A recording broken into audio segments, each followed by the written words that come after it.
So I'll just explain a little bit of background about Sky and the kinds of things we can do. So obviously Sky is this huge brand. I'm sure some of you have some sort of touch point with Sky or have had at some point in the past, or your family has or something. Well, we're at Sky Media and we're very much part of Sky, but kind of very unique as well. So we are essentially an aggregator of premium content. So that's premium video content. So we work with loads of brands. So obviously all of your Sky channels, so Sky Sports, Sky Atlantic, all of those great Sky channels of fantastic content.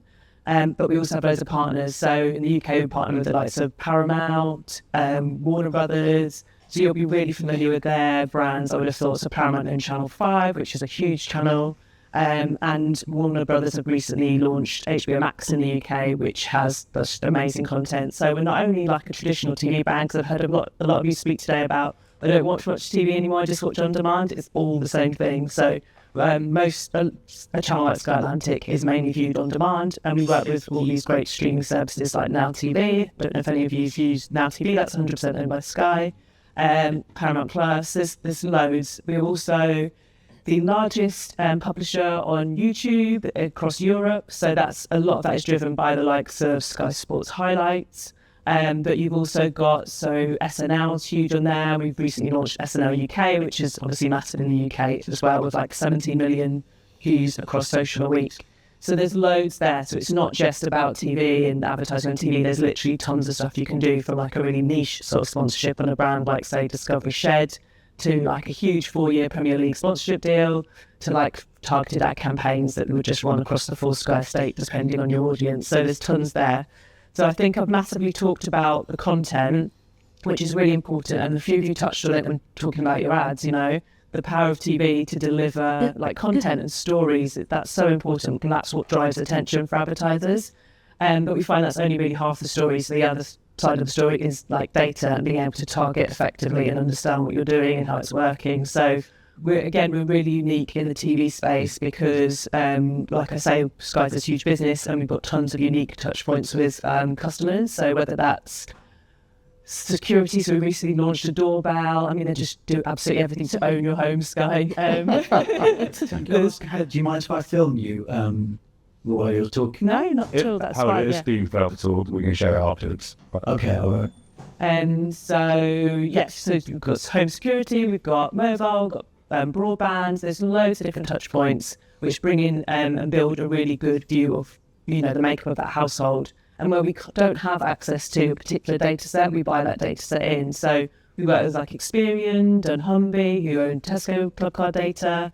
We work with Nectar. There's so many. Yeah. You actually can't remember. 20CI, which home mover data. Regit, which is to do with cars. And we will explore and buy other data sets in as well to help our advertisers target effectively. So I hope that gives you a big overview. It's about premium content and attention, but the attention to the right people through the data-driven capabilities as well. So I'm here today with JP and Saira. So Saira really works in the performance TV space, helping brands like yourselves scale or come to TV for the first time. So she's got a huge history of that. I'll let her introduce herself properly later. And then JP works with an agency that we work with on a daily basis, as he says, with lots of brands, and we help them scale up on TV as well. So it's a nice sort of funnel, isn't it, for a nice pipeline of different advertisers. We also, because it's such a huge brand, we also do stuff in like the partnership space. So that could be, so we had a simple partnership recently around a great night in, watching a free Sky movie with some Sainsbury's, supplied some pizzas for that. So there's loads of different places you can take it, and you know, more niche places if a big TV ad isn't for you. And thinking of you as well, we do loads in the sustainability space. So we've got a product called Footprint Fund. I keep thinking we had one in my previous business called Zero, and I kept thinking zero. Yes, those Footprint Fund, and that's sort of an incentive we've got to get new advertisers in the sustainability space on TV by offering free inventory if you your story is the most compelling story. So we usually have we get loads of applicants for that each year. It's really popular, and then there's sort of a gold, silver, bronze prize winner at the end as well. So yeah, loads to go at, almost too much to talk about. So please ask us loads of questions as we're chatting, so that we can really get to, you know, the challenges for your brands in terms of scaling. So you good if I pass over now? Yeah. Anything else to Questions to mean like as you were talking. Please. So with the data, would it be possible to buy the data and not create a TV? Sadly, no. Because we get asked that a lot. Yeah. So it's just one of those things we can't do. Sky have obviously this hugely important customer relationship, so we've not really been able to sort of sell our data to individual advertisers to work with. But there's things that we will be able to do with you. So it would all have to stay on our estates as such, but there'll be something we can do. But we can. Fund. What does that? Do you have to have a TV ad for that? You have to create one. Yeah, for you that. have to create one. But we've got a TV ad already. Like we launched it, our own TV ads. Could then apply it to. Have you already done? Because this is for someone who's never done TV and are looking. Yeah. And it's usually the theme is usually challenge to someone who's coming into that space and really challenging the market. So one of the winners was Grub Club, one of the years. I don't know if anyone knows. So they literally create pet food from like insects and stuff. So they won because they were doing something completely different and blew everyone else out of the market, their competitors. But we can share details if that's something. But there's other ways that you can do very similar things with us as well. Yeah, we offer other values to get new brands onto TV, and we offer creative packages as well. So we've got our own in-house production for creative. We've also worked with partners in that space. So if you needed to produce a new ad, that's something we can look to support with as well. We also work with AI creative, as everyone is at the moment. So there's lots we can do in the creative space as well. And then also going back to your data point question, we can ingest your first-party data and then match it to other data sets that were our first-party data, and then overlay it with third-party data sets like MasterCard or dunnhumby, whoever it is, the relevant ones. So then you can purely target either people who you've never targeted, so create lookalikes, so you can extend that reach and target lookalikes within the Sky households that we have, or you can retarget people that you already want. So there's so many different ways you can create different audiences and have different creators for each of those audiences and target people that way. Was it charged by creators though? Not by creator, it's usually a campaign. Yeah, and that could be broken depending on the investment that you have, you can break it down into regions or postcodes. So if you had a retail estate, then you can do it by postcode or by radius, so 15-mile radius around a store, or, there's so many different ways that you can execute it. That sits under the geo-targeting on too. Yeah. Yes. And what could be good for Incognito is that dunnhumby data, actually, because people do purchase in Tesco's, I believe, So you could look at who is buying competitor brands and just run a campaign targeting them, which would be quite niche, but because of Sky's scale, so I don't think I mentioned how big we are. So if you look at the full sort of premium TV ecosystem, so that's everything. So I suppose that high attention format really for me is the TV set. So that's where you see, attention is higher, you see more conversions. So if you look at all viewing that comes through the TV set, that you can get an ad around. So some of it isn't commercial, like BBC, for example, is huge but not commercial.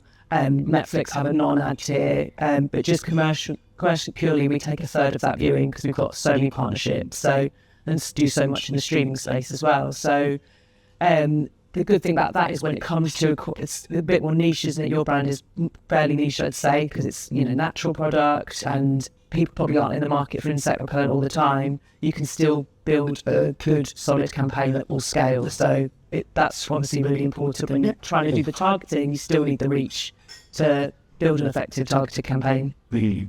Sorry, do you want to jump into your questions? I'll just do a quick intro because I realised I just went straight into my ad and didn't really introduce myself.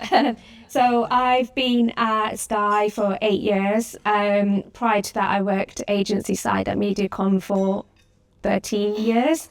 So I've worked with loads of different brands, big brands like Money Supermarket, AO Iceland, to brands who were looking to scale, and that's where I specialised in response-driven advertisers who were looking to enter TV and then scale as well. And then I moved over to Sky, like I said, 8 years ago. And I built out the performance TV product. So that had been running, it's been running 10 plus years now, but it was mainly focused on clients and agencies in London. So I built that out in Manchester. And with the performance TV, it's basically looking at when a TV ad goes on TV, what happens to your website. So we have a third-party attribute. We use Adelizer, who are a third-party attribution model. And what they do is they put a tag on your website, and it can be across all the different pages from web visit to sale. And then when a spot goes out, they then look at what's the immediate impact on your website and then attribute that back to the TV campaign. And then because we can do that and we send the spots in real time to Adelizer, we can then optimize the campaign in campaign. So look at what days and day parts and channels are working and then optimize accordingly and bring the cost per acquisition down or whatever the metric is that you're looking at. But so I did that for 5 years. We were a very small team. We were a team of 4 and we grew that from 11 million to 30 million because we created dashboards with Adelizer and we gave access to our clients.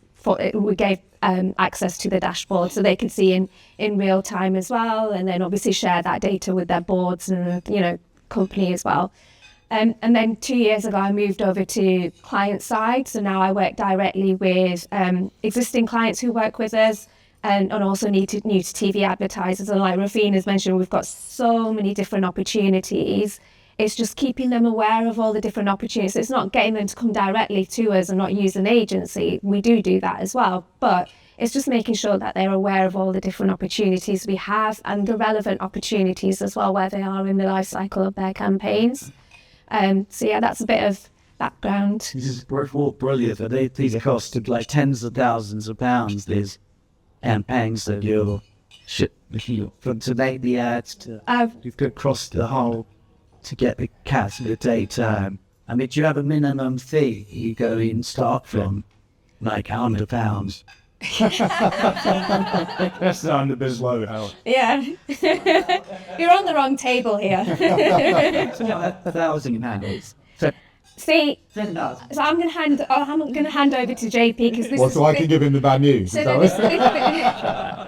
it really depends. I'm just going to give you a brief answer, and then JP, you can go into detail.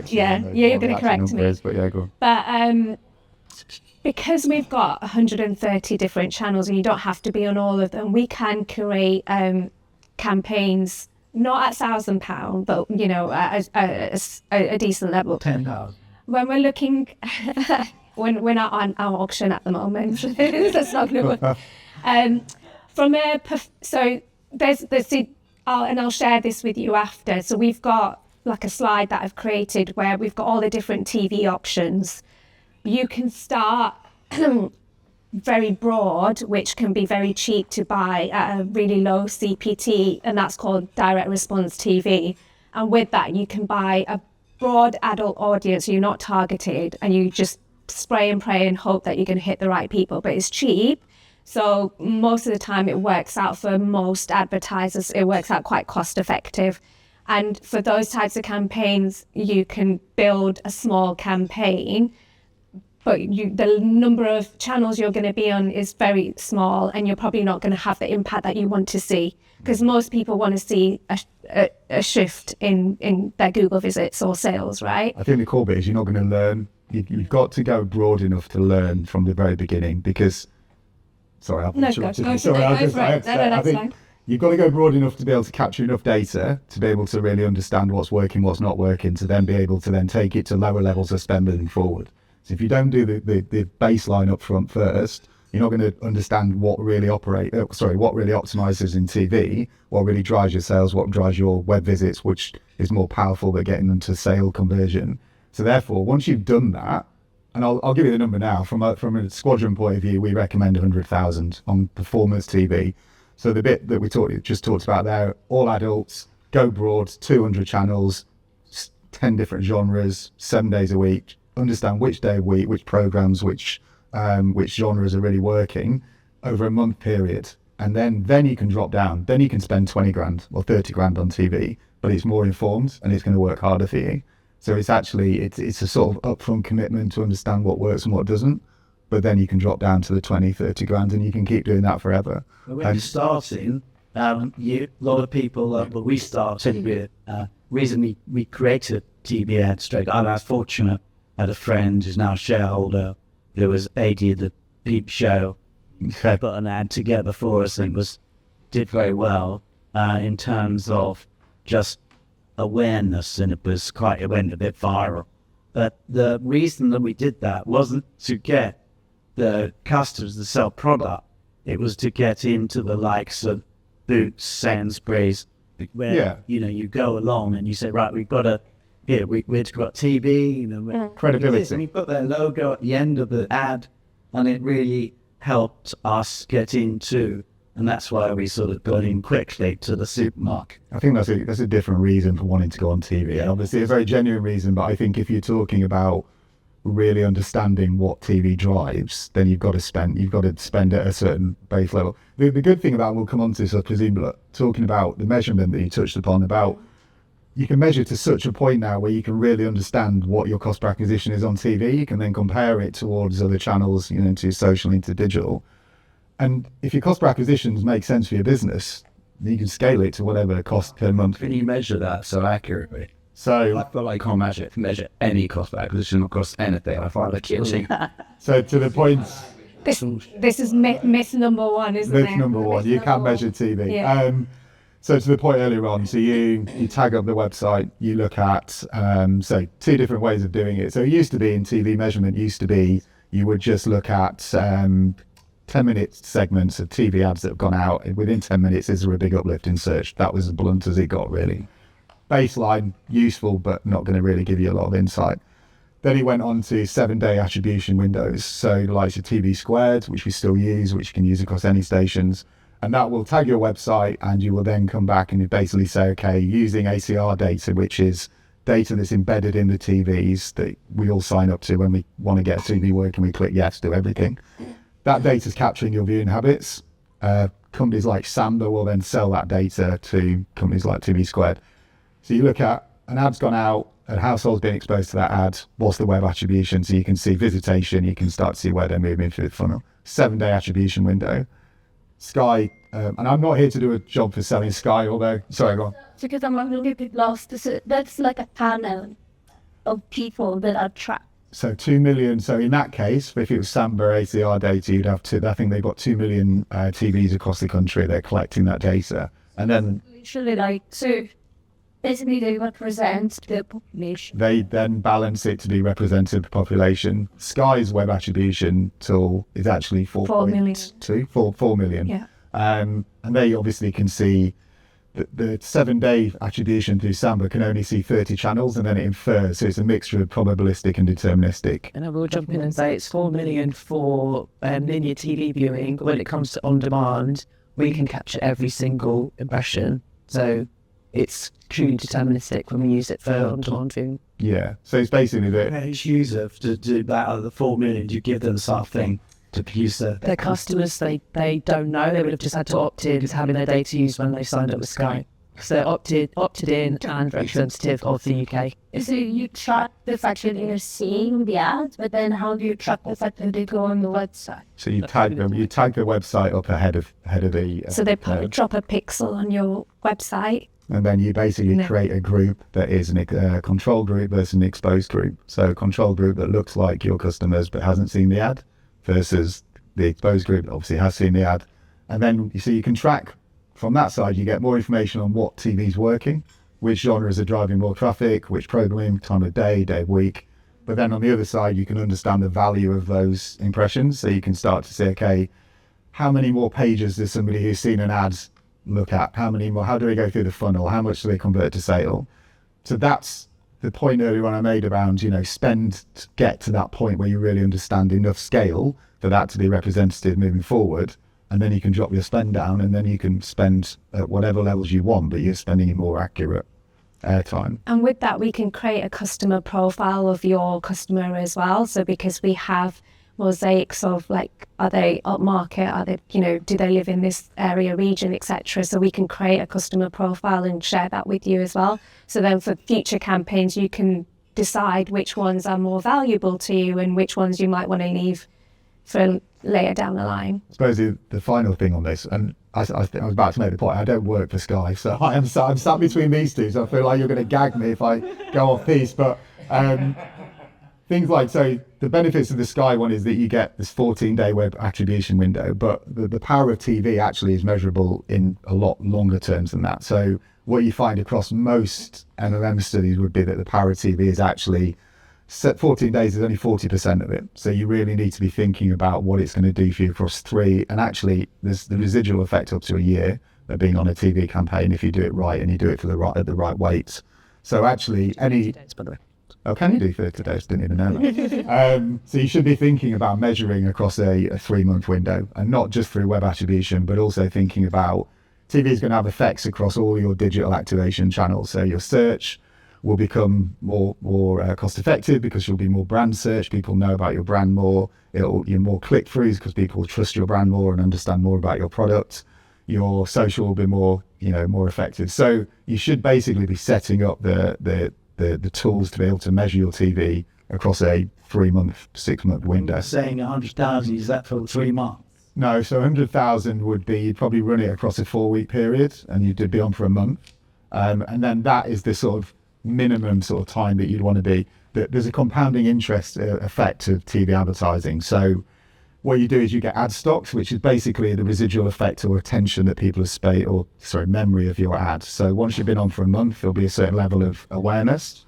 That then will decay over time, depending how effective your ad is, depending on how emotive your creative is, how memorable your brand is. And then you say the residual effects will come in, and then your compounding effect of your TV ad is when you come back on in the second burst. Doesn't have to be at £100,000 right now. You've already got that residual effect to the sort of breast, isn't it? Similar, yeah. Most advertising is about building awareness. That awareness over time decays at different rates for different media channels, and then you come back on and you're building from a higher base. Can you choose the actual, as you're talking about package, can you actually choose individual channels? Because I know certain channels are us. I know we've got ABC1 is always that. Yeah. Is our sort of target audience. So you would buy against a trading audience. If you're thinking about linear, they're quite broad. So you'd go ABC1 adults, and that would dictate the types of genre you get into, the types of programming, types of channels. But really, we advise mostly clients just start broad, because actually you might have some preconceived ideas about who your customers are and what they do. Actually, what we find is a lot of clients at your stage that are coming to us have got an idea of who their customer base is, but actually the reality is their customer base is being driven by where they've advertised and how they've acquired their customers. So actually we'll have clients come to us and say, my customer is a 25 to 35-year-old female. And you're like, okay, and you do the TGI work, basically looking at category level and what's driving that category. And a lot of times it's not, but actually what you say to them is, well, you basically spend 5 years building your business up on social. Therefore, it's more likely that people on social are 25 to 35-year-old women, female or male. And therefore, your advertising is driving your customer base. You go into a broader medium, TV, out home, broadcast radio, that's going to change. And actually, you see that time and time again. So when you're going into TV the first time, you shouldn't have a preconceived idea of who your, general surveys. We do a yearly survey that we're doing one at the moment. We get a lot of it. We know we have 5 or 6 different customers in their profiles, and we know where they are and where we want to go. But then there's also, you don't know exactly, even if you've got a very good idea, and some clients do have a very good idea of their customer base through doing those types of surveys. Once you get onto TV, you've got to then work out where are those viewers watching. And a preconceived idea might be they're only watching this program at this time. And actually, time and again, if you go broad at the start and learn, you realise there's little pockets where we had a client who was obsessed with, I only want to be in late peak, I only want to be in these programs. And actually found that the most responsive time was actually early morning before they even left, when they were watching news and they were watching ITV breakfast, because they're in a different mindset for that particular category, and they were in that work mode and wanting to be engaged and thinking about practical things. So it's not always where you think they're going to be, is my point, which is why you're trying to go broad at the beginning and refine it and learn over time. You do know, then you just go to a company like MediaCom and you find what you want. Because what you're talking about is spending 50 to 100,000 to find out. I know, so you can still buy ABC One adult audience with us, and we'll buy that campaign against that audience, and then you'll still get the learnings, as in what day parts, channels, etc. are working, and we can optimize against that audience. So there's two different ways of doing it. If a brand doesn't really understand who their audience profile is, then we'll go a bit broader and try and understand who their audience is and work with that. But if you it sounds like you know exactly who it is, and we will buy an ABC One adult campaign. So essentially, I would be cheaper, less expensive, because I already know. Well, yes. So you still got to hit a critical mass of that audience, and I think you don't want to go in. My general point on TV, you don't want to go in too small at the beginning and just be too hyper focused. Because if you go into the likes of Sky or any TV channel and say I only want to buy that program and that program, there will be a premium on that. The TV stations is where I'm going to go off piece. Yeah. The TV stations are set up to deliver more broader schedules, albeit targeted towards a certain audience and certain demographics. Channel 4, it's really expensive compared to the Actually, so I'm keen to open this up to the table a bit more as well. So, Chris, I mean, very well, you just got your food, but as mentioned, you guys are forcing seem to be everywhere in terms of distribution seems to have exploded altogether. So how are you seeing that internally in terms of how do you make sure your brand awareness is marketed and everything else matches that? So at the moment it's just kind of like the bread and butter stuff, press coverage, social media and things. We're also just securing contract with Ocado as well. So yeah, trying to doing it the organic way, but it's because we're still growing as well. So but yeah, it's still definitely something we'd like to see. Obviously, back in the day, like companies like Innocent, which were kind of doing what we were doing before they were bought by like Pepsi or PepsiCo or something, and now they're not as pure as what I'm saying. So they're not as innocent. What the? Yeah, so they used to do really good ads and stuff as well. So we'd like to be able to get to a space where we could do that. So this does sound really interesting as well. Yeah, let's do that. How is it? Obviously, you're very much on the marketing side, though. How does it work with? I'm thinking about your founders. Is everyone lined up on how that should be, or? Yeah, no, absolutely. So Karina, who's Cliff recently got married, so that's why she's not here. She's all in the honeymoon phase, but she's the CMO as well. So she's all aligned, this sort of thing. So that definitely helps. Do you find there's expectations like with the retailers that you're going into? Are there expectations? Yeah, well, especially companies like Ocado, they can.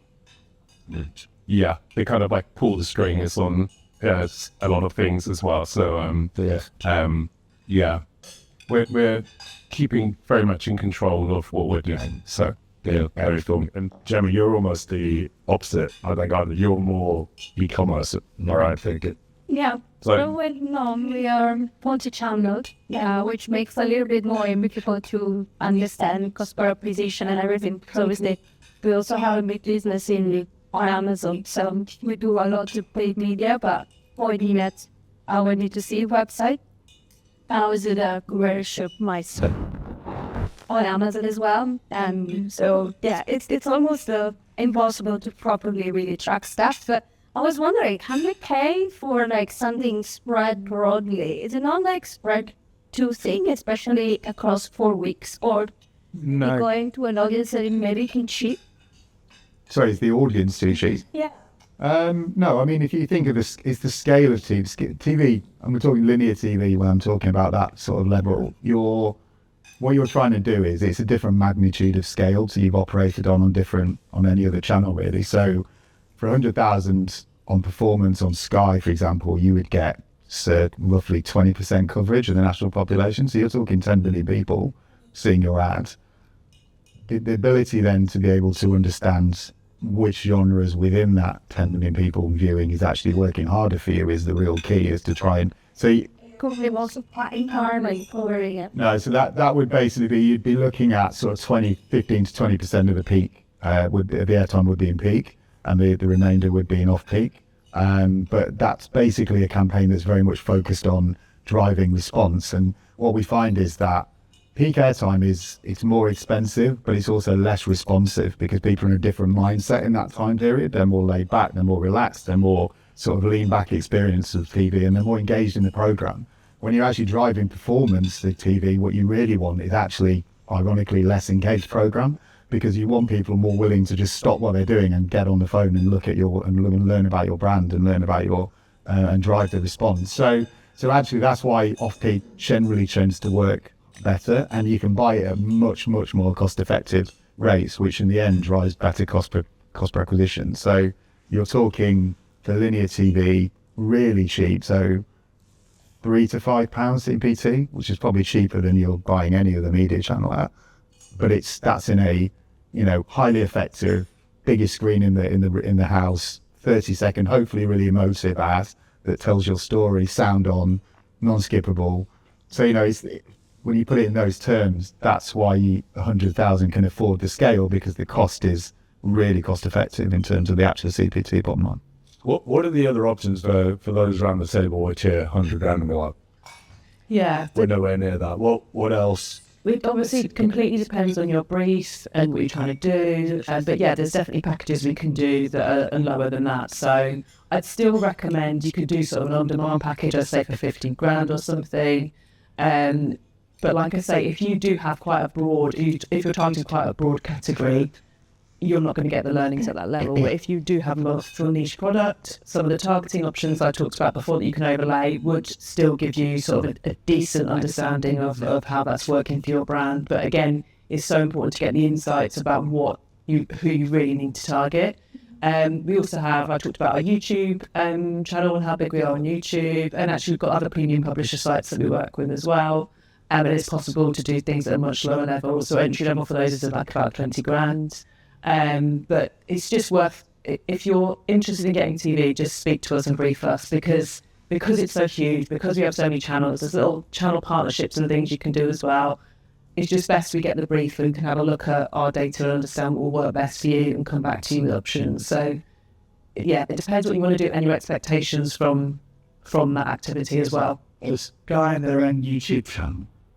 So we've got quite a few. We've got so all the sports channels are on YouTube. We've got like Sky Entertainment content as well on YouTube. So yeah, we've got loads.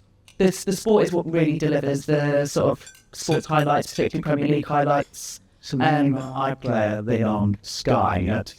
If you want to see something again, you go to YouTube. Oh no, you've got Sky Gold, Sky On Demand as well. So we've got a huge on demand section which lives on the. If you imagine like a Sky sort of interface, and if you've got Sky Now TV, whatever it is, you can watch our content on there as well. We create content specifically for YouTube, so that's not the same content as you will see on TV. So it will be, and I think that's an important thing to do. Like it's a different audience and they have different expectations. We also pay TV. So if we're going to put all of our content on YouTube for free, that makes no sense. So it's about Premier League highlights, F1 highlights, F1 magazine shows, Saturday Night Live cut downs. But I was speaking to someone yesterday, and he said he hasn't got Sky, never watched anything on Sky, but he loves League of Their Own and he's been watching it on YouTube. So that kind of content for the generation that doesn't have Sky or doesn't watch regular TV, they're still watching TV content but on YouTube or other channels.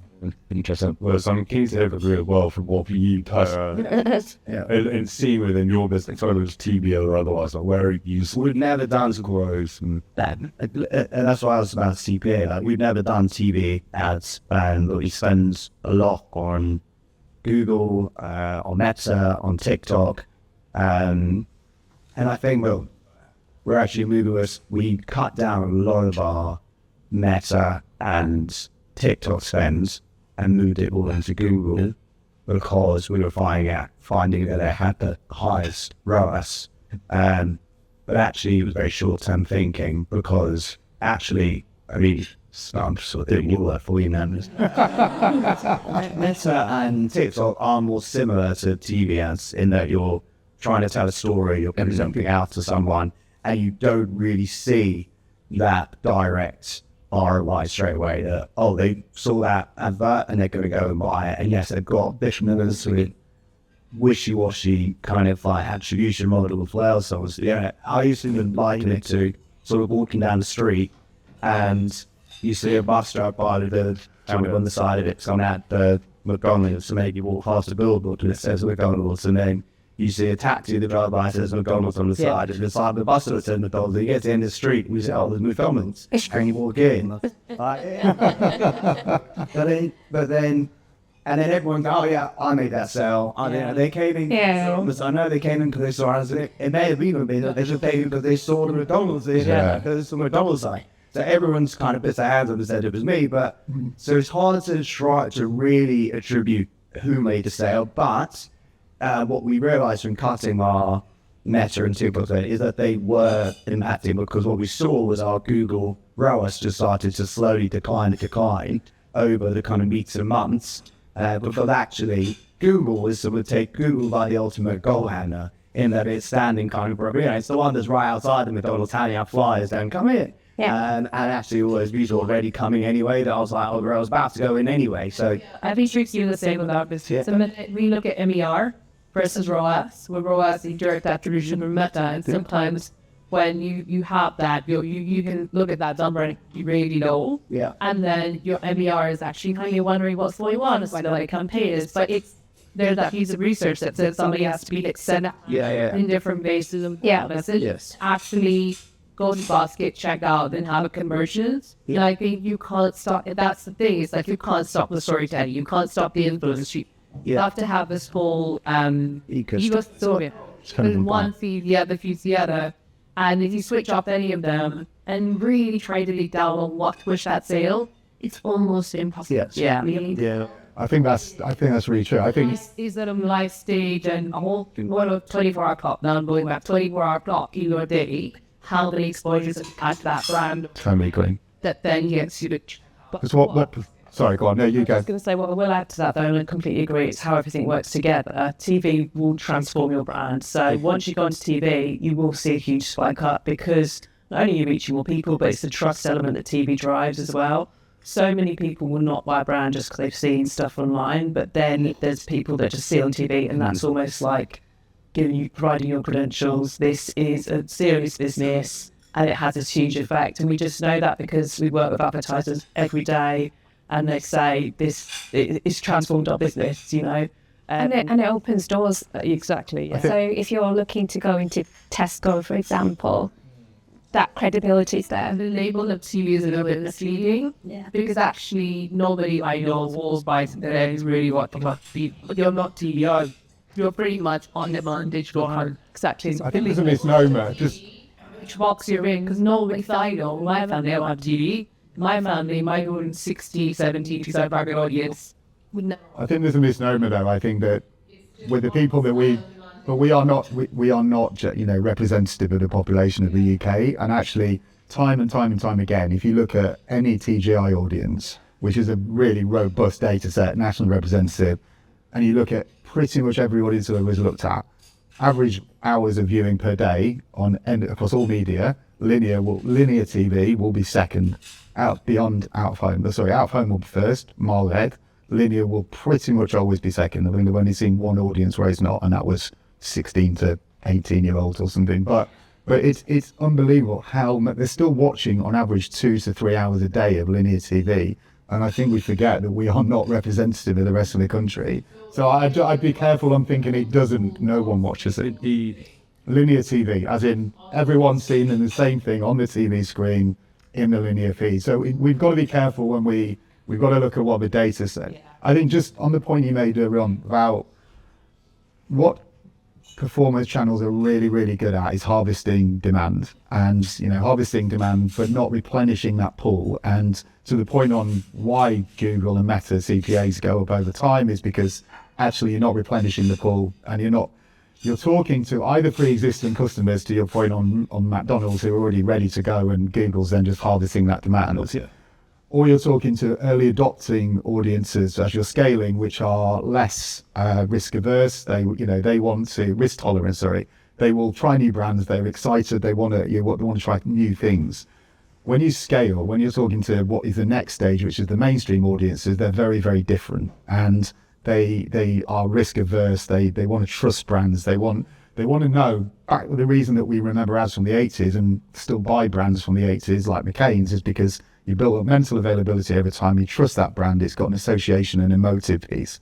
That's what, and I won't just say TV here, that's what above the line media does well. That's radio, that's outdoor, that's because it's trusted, and TV in particular, trusted media that people associate with strong brand values. They understand your proposition. That is what helps replenish the pool and takes you to the next level. So and that's why, to your point, you need a mix of lots of different touch points. There's a really good slide, which I don't know if you're sending stuff out after this, but I'll share with you, which is a table done by, it's got some research done by Group M across all the agencies, across thousands of different MMM studies. And what it shows is the effect that each channel has as a halo effect on all other channels. TV, across everything, is 20 to 30% halo effect across social, across search, across digital marketing. It's really, really powerful. So it's not about one or the other.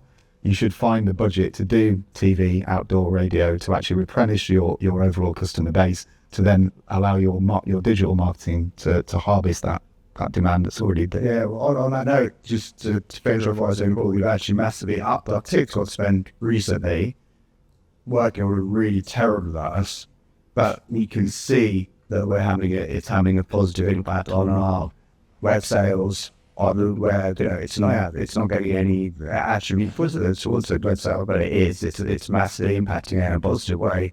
Amazon sales and even in-store sales, we've seen lifted since we've been doing, and it kind of the same thing. Yeah, putting exactly. Interesting, engaging storytelling content in front of someone.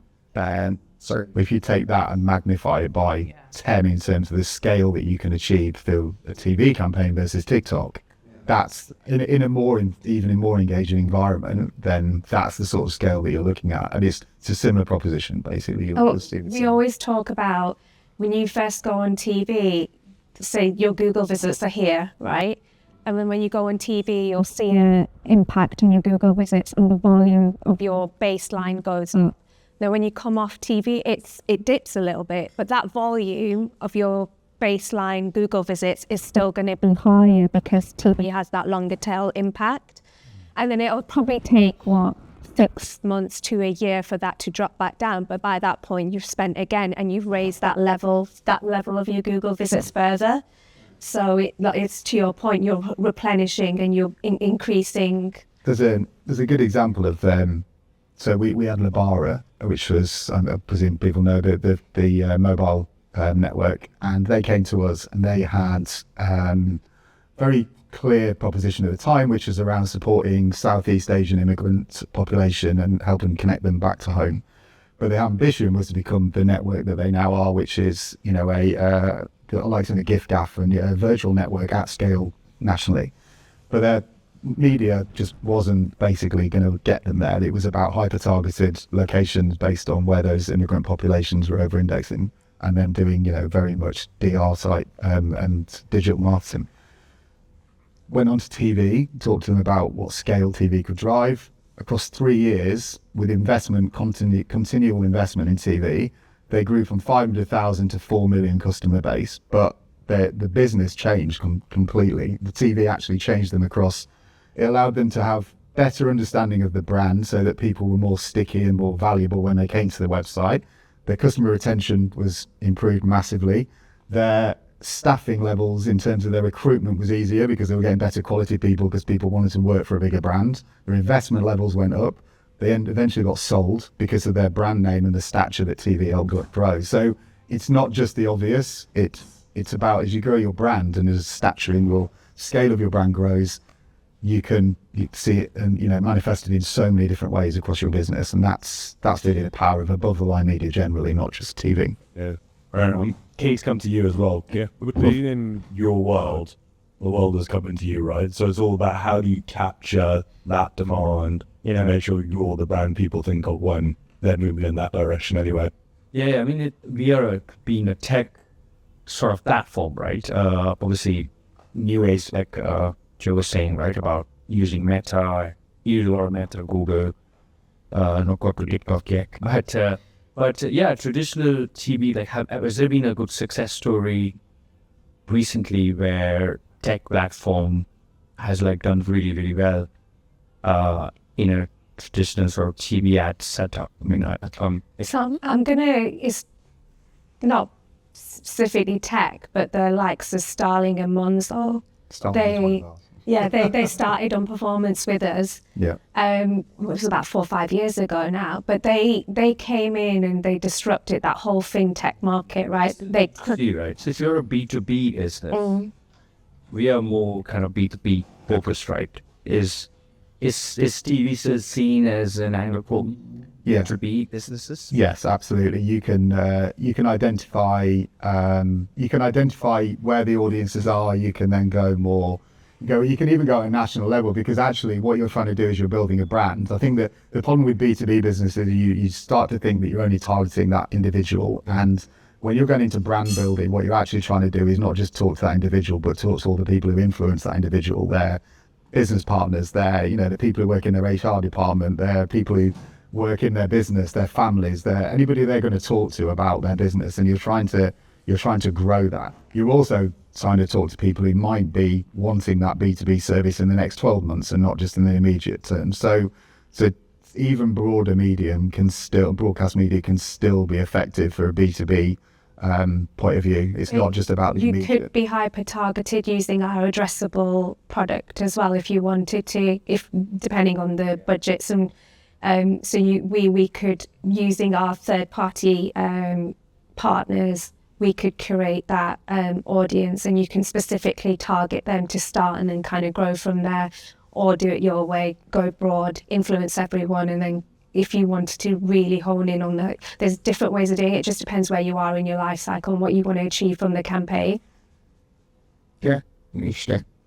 Oh, well, I'm very conscious of time. I think we've covered a hell of a lot today. I think, didn't even get to the preset questions. No, they kind of got covered, to be fair. You raised the way. Yeah.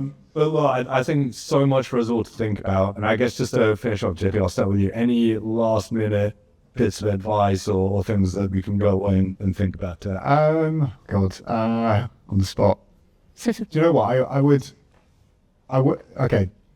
Best advice I would give you would be, don't wait until you're starting to see the diminishing returns on your digital channels to start thinking about the above the line media, because actually once you get to that point, the business will be putting you under pressure, your investors will be under pressure to actually, why are we not being successful? Why is the cost per acquisition cost going up? And actually at that point, it's very easy to make some very rushed decisions about how you move to the next stage. So I would suggest you start to plan now, even when business is doing well and these digital channels are working for you. Start to think about what above the line looks like and how they can work to point earlier on together, and how you can start to make them even more effective based on investment in other areas. And when you do that, I would say this, but I would talk to a media agency first before you go down a creative route, because we see a lot of clients come to us with preconceived ideas of what creative is going to look like above the line.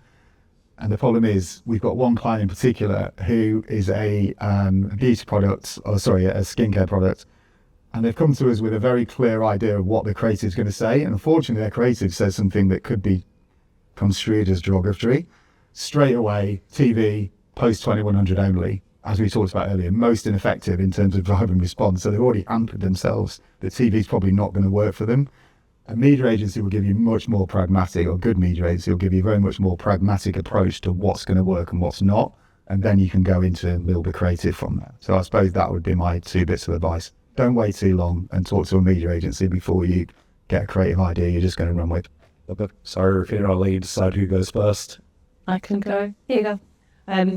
Honestly, it's so hard in this forum to sort of really hone in on your separate issues and questions. So please just take a moment after this and just brief us in, so we can, I think that's the main thing, just talk to us, and then we can dispel more myths and hone in on what it is you actually want to focus on and your key issues, and we can come back to you with a better example of what we can do, because like I say, it's just impossible in a session like this to really cover everything.